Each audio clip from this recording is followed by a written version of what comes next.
Ministries.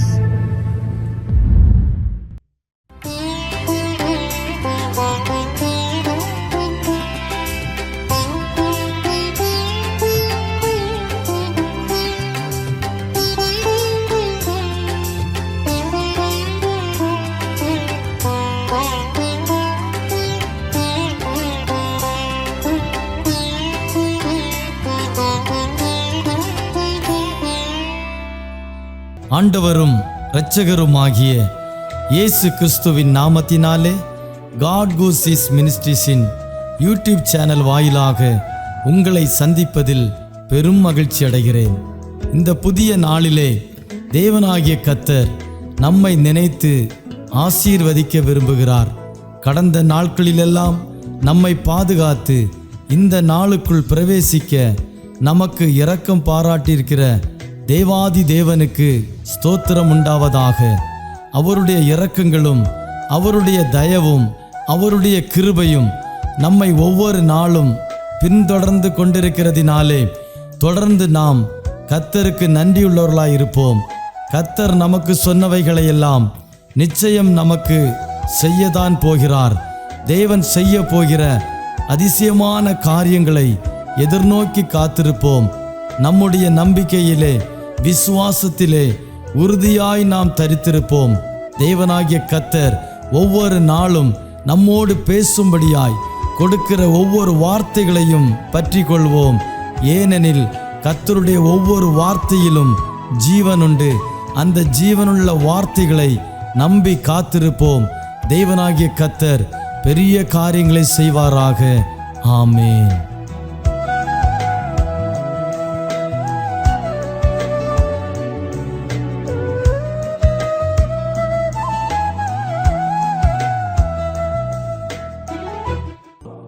Doctor Thomas ചെലയൻ അവർകൾക്കും യൂട്യൂബിലൂടെ ദൈവവചന പ്രഭാഷണം ശ്രവിക്കുന്ന എല്ലാ പ്രിയപ്പെട്ടവർക്കും ഗോഡ് ഹൂസിസ് മിനിസ്ട്രിയുടെ ടീമിൽ പ്രവർത്തിക്കുന്ന സഹപ്രവർത്തകർക്കും ധന്യനായ യേശുക്രിസ്തുവിന്റെ നിസ്തുല്യ നാമത്തിൽ പ്രഭാതവന്ദനം. കഴിഞ്ഞുപോയ ഓരോ ദിനരാത്രങ്ങളും ഓരോ മാസവും സ്വർഗത്തിലെ ദൈവം നമ്മെ വഴി നടത്തി. നാം സ്നേഹിക്കുന്നവരും നമ്മെ സ്നേഹിക്കുന്നവരുമായ അനേകർ ഈ ഭൂമിയിൽ നിന്ന് അവരുടെ ജീവിതം പൂർത്തിയാക്കി പ്രതിഫലം വാങ്ങുന്നതിന് വേണ്ടി കരേറിപ്പോയി. എന്നാൽ ഈ ഭൂമിയിൽ ദൈവം ജീവനുള്ളവരുടെ ദേശത്ത് നമ്മെ വീണ്ടും ആരോഗ്യത്തോടെ ആയുസ്സോടെ സൂക്ഷിക്കുന്ന ദൈവത്തിന്റെ വിശ്വസ്തതകൾക്കായി ദൈവത്തിന് സ്തോത്രം ചെയ്യുന്നു. ഈ പ്രഭാതത്തിൽ നിങ്ങളുമായി ഒരു സന്ദേശം പങ്കുവെക്കുവാൻ കർത്താവിൽ ശരണപ്പെടുന്നു. 84-ാം സങ്കീർത്തനം അതിന്റെ 4-ാമത്തെ വേദഭാഗം. നിന്റെ ആലയത്തിൽ വസിക്കുന്നവർ ഭാഗ്യവാന്മാർ, അവർ നിത്യം നിന്നെ സ്തുതിച്ചുകൊണ്ടിരിക്കും. 84-ാം സങ്കീർത്തനം അതിന്റെ 10-ാമത്തെ വേദഭാഗത്തിൽ ഇപ്രകാരം രേഖപ്പെടുത്തിയിരിക്കുന്നു: നിന്റെ ആലയത്തിൽ വാതിൽ കാവൽക്കാരനായിരിക്കുന്നത് എനിക്ക് ഏറെ ഇഷ്ടം. ഈ പ്രഭാതത്തിൽ ഭക്തൻ നമ്മെ ഓർമ്മിപ്പിച്ചുണർത്തുന്നത് പഴയ നിയമ ഭക്തന്മാരെല്ലാം തന്നെ അവർ ദൈവാലയവുമായി വളരെ അഭേദ്യമായ ബന്ധമുള്ളവരായിരുന്നു. അവർ ദൈവിക ശുശ്രൂഷകൾക്ക് പ്രാധാന്യത നൽകിയിട്ടുള്ളവരായിരുന്നു. അവരുടെ ജീവിതയാത്രയിൽ ദൈവം ഏൽപ്പിച്ച ഉത്തരവാദിത്വങ്ങൾ വിട്ടുവീഴ്ചയില്ലാതെ ചെയ്യാൻ അവർ ദൈവിക കൽപ്പനകൾക്ക് പ്രാധാന്യത കൊടുത്തിരുന്നു. അവർ ആരാധനയ്ക്ക് മുൻതൂക്കം കൊടുത്തു. എന്നാൽ ദൈവാലയത്തിന് അവർ പ്രാധാന്യത കൊടുക്കുന്നു.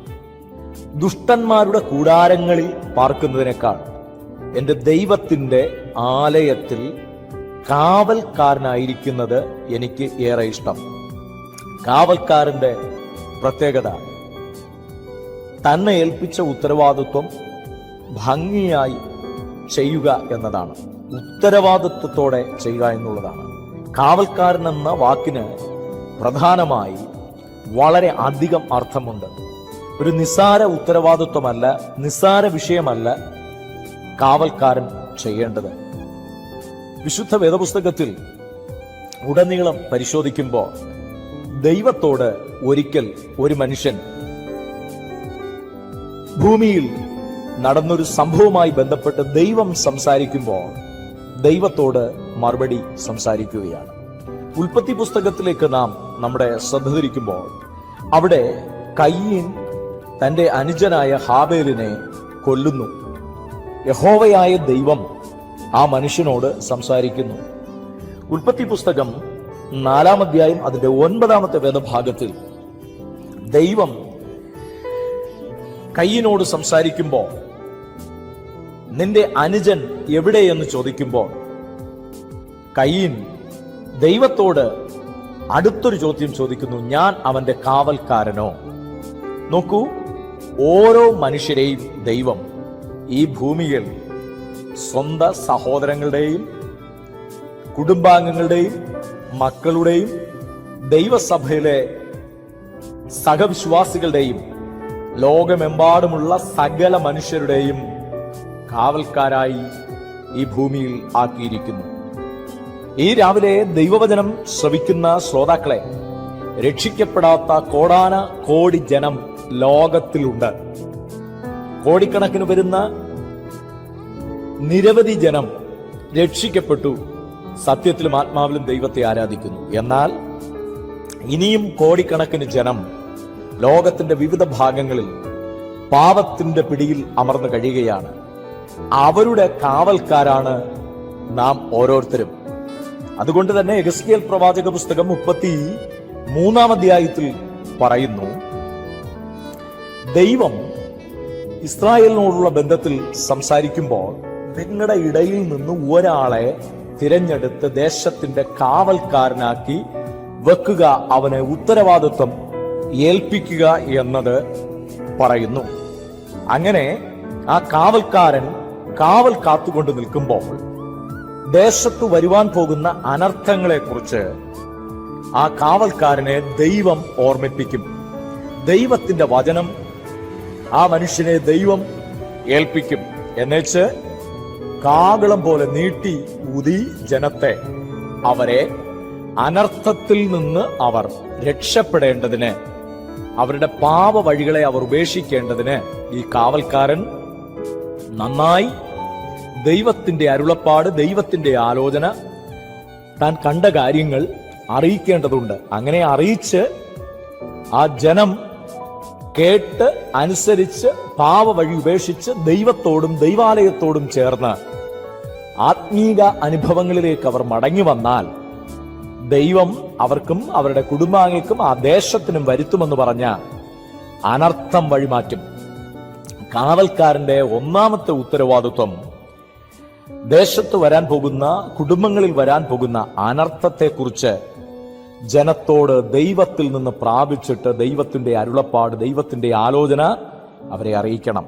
എന്നാൽ അത് അറിയിച്ചിട്ടും ആ വ്യക്തികളോ ദേശമോ ദേശനിവാസികളോ ദൈവത്തിങ്കലേക്ക് മടങ്ങി വന്ന് പാപ വഴി ഉപേക്ഷിക്കാതിരുന്നാൽ, ആ വ്യക്തി പാപത്തിൽ മരിച്ചാൽ ദൈവം ആ മനുഷ്യനോട്, കാവൽക്കാരനോട് അവന്റെ രക്തം ചോദിക്കില്ല. ആരാണോ പാപത്തിൽ മരിച്ചുവോ അവന്റെ രക്തം അവന്റെ തലമേൽ ഇരിക്കും എന്നാണ് വിശുദ്ധ ബൈബിൾ ഓർപ്പിക്കുന്നത്. അങ്ങനെയെങ്കിൽ കാവൽക്കാരന്റെ മറ്റൊരു ഉത്തരവാദിത്വം, ഒന്ന്, അവൻ തന്റെ വ്യക്തിപരമായ ജീവിതത്തിന്റെ കാവൽക്കാരനാണ്. പാപം ചെയ്യാതെ, പിശാചിന്റെ പിടിയിൽ അമർന്നു പോകാതെ, ദൈവം വിളിച്ചേൽപ്പിച്ച ഉത്തരവാദിത്വത്തിൽ താൻ ബോധവാനായിരിക്കണം. താൻ ആരാണെന്നുള്ള ബോധ്യം എപ്പോഴും തന്നെ ഭരിക്കണം. അങ്ങനെയെങ്കിൽ പുതിയ നിയമവിശ്വാസികളായ നാം ഓരോരുത്തരും ദൈവത്തിൽ നിന്ന് ജനിക്കുകയും ദൈവീക ദൗത്യത്തിനായി കാവൽക്കാരായി തിരഞ്ഞെടുക്കപ്പെട്ടതുകൊണ്ട് നാം നമ്മെ തന്നെ വ്യക്തിപരമായി പാപക്കറകൾ നമ്മുടെ ജീവിതത്തിൽ പറ്റാതെ നാം പരിശുദ്ധാത്മാവിന്റെ സഹായം കൊണ്ടും ദൈവവചനം കൊണ്ടും പരിശുദ്ധാത്മാവിലുള്ള ആശ്രയം കൊണ്ടും പാപവഴികളെ അതിജീവിച്ച്, പാപപ്രവൃത്തികളോട് അതിജീവിച്ച് മുന്നേറണം. അതുകൊണ്ട് എബ്രായ ലേഖന കർത്താവ് പറയുന്നു, പാപത്തോട് പോരാടുന്നതിൽ പ്രാണത്യാഗത്തോളം നാം എതിർത്തു നിൽക്കേണ്ടതുണ്ട്. ഈ രാവിലെ നമ്മുടെ ജീവിതത്തിൽ വരാൻ പിശാചിരിക്കു വച്ചിരിക്കുന്ന സകല പാപ വഴികളെയും പഴുതടച്ച് അതിനെ ജയിക്കാൻ ഒരു കാവൽക്കാരൻ ഉത്തരവാദിത്വം ഉറപ്പായും വ്യക്തിപരമായി സൂക്ഷിക്കേണ്ടതുണ്ട്. രണ്ട്, തന്റെ കുടുംബത്തിന്റെ കാവൽക്കാരനാണ്. തന്നെ ഏൽപ്പിച്ച ഭാര്യയെ, ഭർത്താവിനെ, മക്കളെ, ആരാണോ, സ്ത്രീയാണോ പുരുഷനാണോ ആരാണെങ്കിലും അവർ സൂക്ഷിക്കേണ്ടവരാണ്. അവർ കാവൽ സംരക്ഷകരാണ്. അതുകൊണ്ട് രണ്ടാമത്തെ ഉത്തരവാദിത്വം തന്റെ കുടുംബവുമായി ബന്ധപ്പെട്ട് നിൽക്കുന്നു.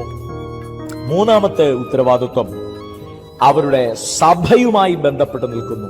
അവരെ ഏൽപ്പിച്ച ദൈവസഭയിലെ അംഗങ്ങളെ, അത് പാസ്റ്ററാകാം, വിശ്വാസികളാകാം, കൂട്ടുവിശ്വാസികളാകാം, ആരുമായിക്കോട്ടെ, സ്ത്രീയാകാം, പുരുഷനാകാം, അവരോരോരുത്തരും പാപവഴിയിൽ പോകാതെ, പിശാചിന്റെ പിടിയിൽ അമർന്നു പോകാതിരിക്കാൻ അവർക്ക് വേണ്ടി മധ്യസ്ഥ അണയ്ക്കുക, പ്രബോധനങ്ങൾ പകർന്നു കൊടുക്കുക, അവർക്ക് വേണ്ടി സമയം വേർതിരിച്ച് പ്രാർത്ഥിച്ച് മധ്യസ്ഥ അണയ്ക്കുക എന്നുള്ളത് ഒരു കാവൽക്കാരന്റെ ഏറ്റവും വിലപ്പെട്ട ശുശ്രൂഷയാണ്. അതുകൊണ്ട് ഈ രാവിലെ ഈ സന്ദേശം കേൾക്കുന്ന ഓരോരുത്തരോടും പരിശുദ്ധാത്മ പറയുന്നു, നിങ്ങളെ ഏൽപ്പിച്ച ദൈവസഭയിൽ, നിങ്ങൾ ഉൾപ്പെട്ടു നിൽക്കുന്ന പ്രാദേശിക സഭയിൽ ഏറ്റവും വിലപ്പെട്ട വ്യക്തിയാണ്, കാവൽക്കാരനാണ്, കാവൽക്കാരിയാണ്. അതുകൊണ്ട് വളരെ ശ്രദ്ധയോടെ കാര്യങ്ങൾ ചെയ്യാൻ നാം തയ്യാറാകേണ്ടതുണ്ട്. ഭൂമിയിൽ ദൈവമേൽപ്പിച്ച ആ ഉത്തരവാദിത്വം നാം ചെയ്യുമ്പോൾ, ദൈവസഭയുമായി ബന്ധപ്പെട്ട് കാര്യങ്ങൾ ചെയ്യുമ്പോൾ, നമ്മുടെ പ്രാദേശിക ദേശത്ത് രക്ഷിക്കപ്പെടാത്ത ധാരാളം ജനങ്ങളുണ്ട്, നമ്മുടെ ബന്ധുജനങ്ങളുണ്ട്.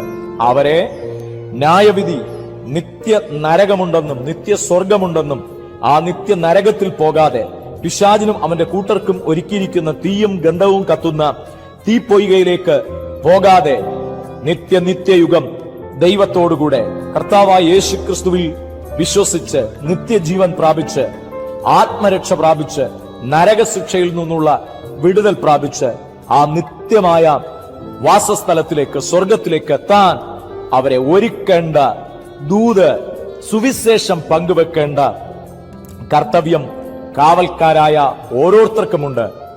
അത് സഭാ പാസ്റ്ററാകാം, സഭയിലെ വിശ്വാസികളാകാം, സഭയിലെ സാധാ ജീവിതം നയിക്കുന്നവരായി തീരാം. എന്നാൽ അതുമായി ബന്ധപ്പെട്ട് ലോകത്തോടുള്ള ബന്ധത്തിൽ നാലാമത്തെ ഉത്തരവാദിത്വം പരിശുദ്ധാത്മാവ് രേഖപ്പെടുത്തുകയാണ്.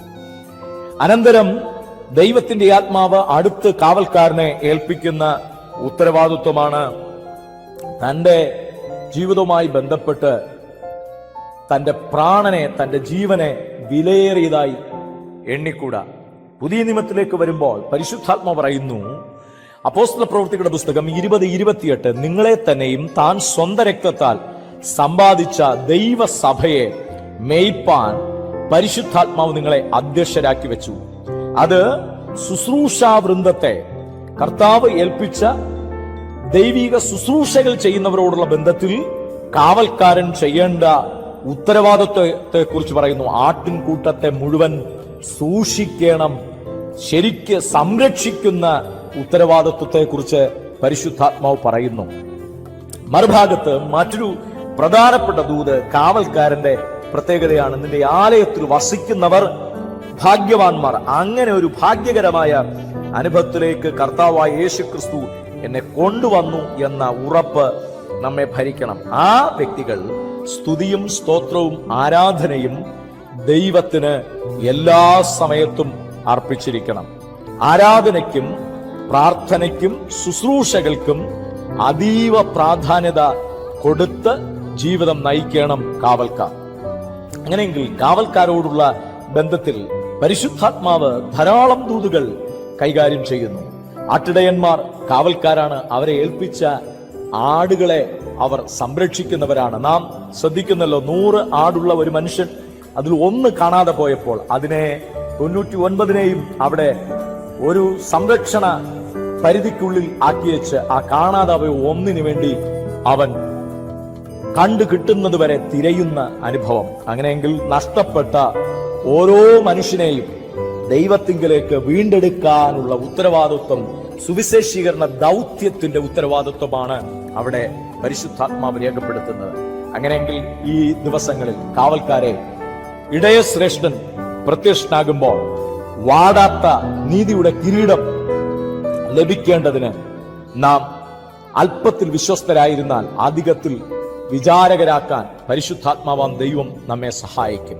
ഇന്ന് അഭിമുഖീകരിക്കുന്ന ധാരാളം പ്രതിസന്ധികൾ ഉണ്ടായിരിക്കാം. എന്നാൽ ഈ രാവിലെ ഈ ദൈവിക ദൂതിലൂടെ നിത്യം ദൈവത്തെ സ്തുതിക്കാനും ആരാധിക്കാനും പ്രാർത്ഥിക്കാനും തയ്യാറാകുന്നുവെങ്കിൽ കാവൽക്കാരെ, നമുക്ക് വലിയ ദൗത്യം ഈ ദിവസങ്ങളിൽ ദൈവസന്നിധിയിൽ ചെയ്തെടുത്ത് മുന്നോട്ട് പോകാനുണ്ട്. നിശ്ചയമായും പരിശുദ്ധാത്മാവ് നമ്മെ അതിനായി ബലപ്പെടുത്തുകയും ശക്തീകരിക്കുകയും തന്നെ ചെയ്യും.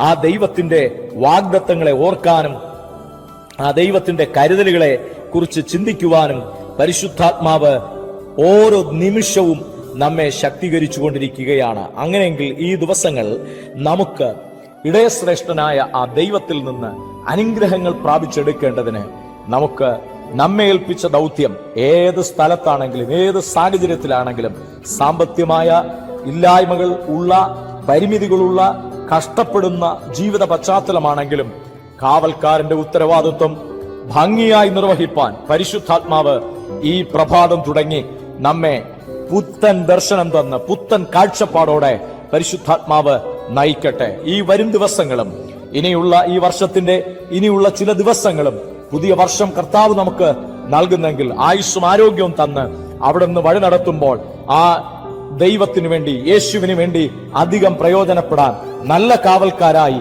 ദൈവത്തിനു വേണ്ടി നിലകൊള്ളാൻ പരിശുദ്ധാത്മാവ് നമ്മെ ശക്തീകരിക്കട്ടെ. പ്രാർത്ഥിക്കാം. പരിശുദ്ധ പിതാവേ, ഈ പ്രഭാതത്തിൽ ദൈവവചന സന്ദേശം ഉൾക്കൊണ്ട സകലരെയും അടിയൻ അനുഗ്രഹിച്ച് പ്രാർത്ഥിക്കുകയാണ്. ഗോഡ് ഹൂസിസ് മിനിസ്ട്രിയുടെ പ്രവർത്തനങ്ങൾക്കായി ഡോക്ടർ തോമസ് ചെല്ലൻ അവർക്കായി പ്രാർത്ഥിക്കുകയാണ്.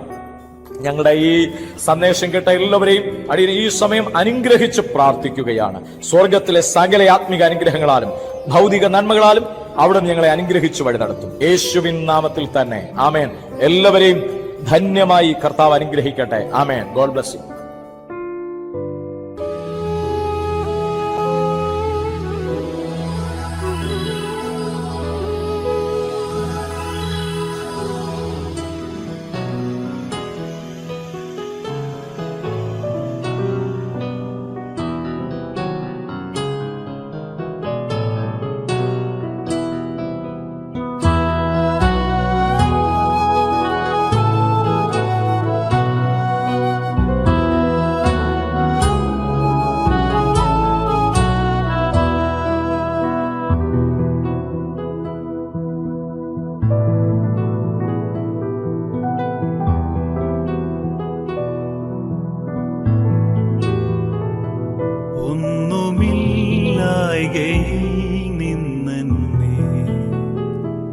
നിന്നുടെ ഛായയിൽ സൃഷ്ടിച്ചു,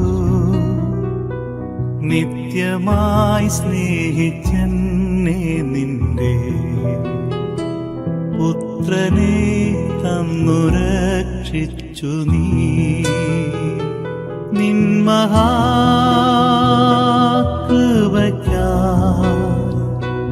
നിന്നെ ഞാൻ സ്തുതിച്ചിടുമെന്നും,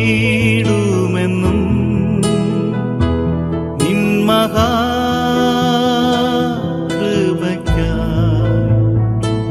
നിന്നെ ഞാൻ സ്തുതിച്ചിടുമെന്നും.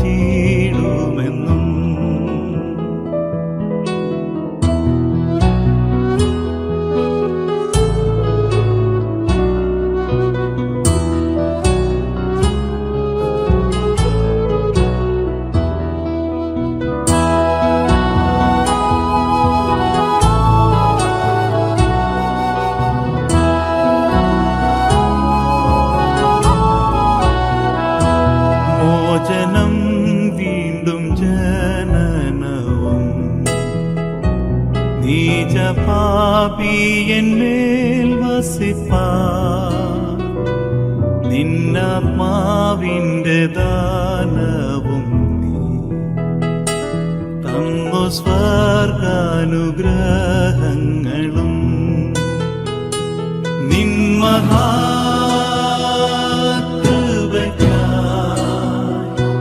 നിന്നെ ഞാൻ സ്തുതിച്ചിടുമെന്നും, നിൻ മഹാകൃപയ്ക്കായി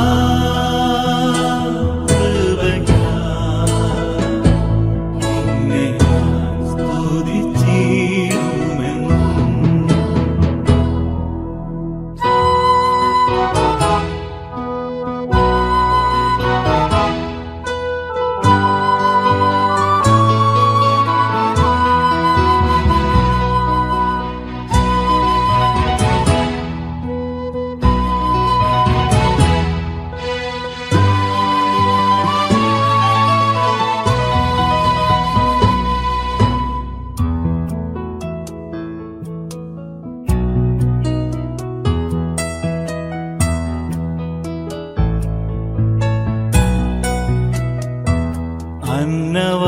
ശാസ്താതി നന്മകളെ എണ്ണമില്ലാതെന്മേൽ ചൊരിഞ്ഞു. തിന്മകൾ സർവത്തിൽ നിന്നെ കൺമണി പോലെ കാക്കുന്നു നീ. നിൻ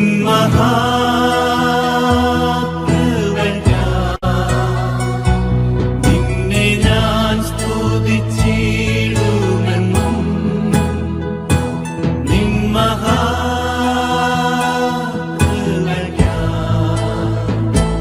നിന്നെ ഞാൻ സ്തുതിച്ചിടുമെന്നും. നാശമില്ലാത്തവകാശവും യേശുവിൻ ഭാഗ്യസന്നിധിയും നീതിയിൻ വാടമൂടിയതും തന്മക്കൾക്കു സ്വർഗ്ഗേ ലഭിക്കും. നിൻ